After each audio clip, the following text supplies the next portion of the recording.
మన దైనందిన జీవితంలో తీసుకునే అనేక సాధారణ ఆహార పదార్థాల్లో అక్రిలమైడ్ అనే రసాయనం ఉంటుందని తెలిస్తే ఆశ్చర్యపోవాల్సిందే.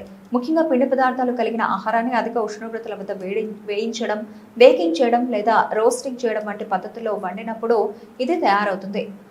అక్రిలమైడ్కు క్యాన్సర్కు మధ్య ఉన్న సంబంధంపై శాస్త్రవేత్తలు ఇంకా లోతైన అధ్యయనాలు చేస్తున్నప్పటికీ దీనికి తరచుగా గురవడాన్ని తగ్గించుకోవాలని ఆరోగ్య నిపుణులు హెచ్చరిస్తున్నారు.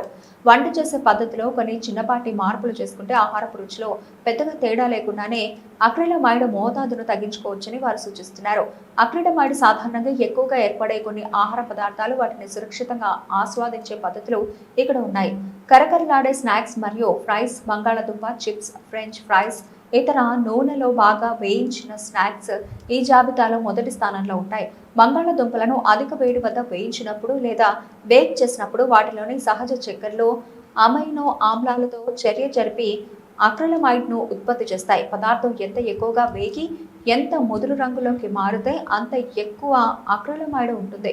వీటికి బదులుగా ఉడికించిన లేదా ఎయిర్ ఫ్రై చేసిన వాటిని ఎంచుకోవడం, మరీ ఎక్కువగా వేగించకపోవడం ద్వారా దీని ప్రభావాన్ని తగ్గించుకోవచ్చు. ప్యాకేజ్డ్ బిస్కెట్లు అలాగే కుకీలు వీటిని తరచుగా అధిక ఉష్ణోగ్రతల వద్ద బేక్ చేస్తారు. వీటిలో అక్రిలమైడ్తో పాటు అదనపు ప్రిజర్వేటివ్లు, శుద్ధి చేసిన చక్కెర కూడా ఉండవచ్చు. ఇవి తినడానికి రుచిగా కరకరలాడుతూ ఉన్నప్పటికీ తరచుగా తీసుకోవడం ఆరోగ్యానికి ఎంతో మంచిది కాదు.